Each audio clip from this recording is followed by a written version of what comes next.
ఈసారి పొగాకు అమ్మకాలు గాని, కొనుగోలు పరిస్థితి గాని అంటే ఈ రోజున మద్దతు ధర ఎలా ఉంది పరిస్థితి? మద్దతు ధర ఆయన బాగానే ప్రకటించాడు. 12,000 అని 3 గ్రేడ్లుగా 9, 6 జరుగుతుంది. ఆయన పట్టించుకోకపోతే వాస్తవంగా పొగాకు రైతులు చాలా దెబ్బతిన వాళ్ళని.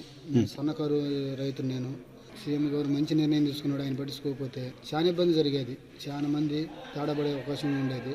ఆయన మంచి నిర్ణయం తీసుకొని ఈ మార్పిడి వాళ్ళ ద్వారా మంచిగా కొనుగోలు అందరికి న్యాయంగా జరిగేటట్టుగా చేశాడు. మనకి ప్రభుత్వం బ్రహ్మాండంగా స్పందించింది. జగన్మోహన్ రెడ్డి గారు కానీ, వైసీపీ నాయకులు కానీ ఫేక్ ప్రచారాలు చేస్తున్నారు కదా, రోడ్డు మీద ఎక్కడో పారేశారు, రైతులు అసలు పొగాకు రైతులు రోడ్డు మీద పడిపోయారు, అది ఇది అని చెప్పి. అది ఎంతవరకు వాస్తవం? అదేం లేదు. చక్కగా ఆయన చెప్పినట్టుగా కొంటున్నారు, సక్రంగా తెచ్చుకుని క్రమంగా సీరియల్ ప్రకారం వస్తున్నారు, సక్రంగా జరుగుతుంది. మీరు ఎంత పంట వేశారు, ఎన్ని ఎకరాల్లో వేశారు, ఎట్లుంది మీ పరిస్థితి? నేనైతే 2 ఎకరాలు వేసానండి. 2 ఎకరాలు అయితే నా 1 కంటాలు అండి. ఎట్లుంది అంటే గ్రేడింగ్ అన్నారు కదా మీరే, గ్రేడ్ బాగుంది. ఫస్ట్ గ్రేడ్ అయితే 12,000 రూపాయలు చొప్పున. ఫస్ట్ గ్రేడ్ 12,000, దానికన్నా కొంచెం తక్కువ అయితే 9,000, ఇంకా దానికన్నా కొంచెం తక్కువగా ఉంటే 6,000. ఈ 3 రేట్లు జరుగుతుంది. ప్రభుత్వం పట్టించుకుంటుందా, పట్టించుకోవట్లేదంటారు? పట్టించుకుంటేనే కదండి మరి ఇప్పుడు కొంటుంది. లేకపోతే చాలా తేడా జరిగేదండి. నా కంపెనీ వాడు, ప్రైవేట్ కంపెనీ వాళ్ళు మోసం చేశారు.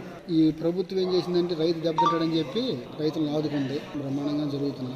అయితే వైసీపీ ప్రచారాలు నిజం లేదంటారు అయితే? లేదు.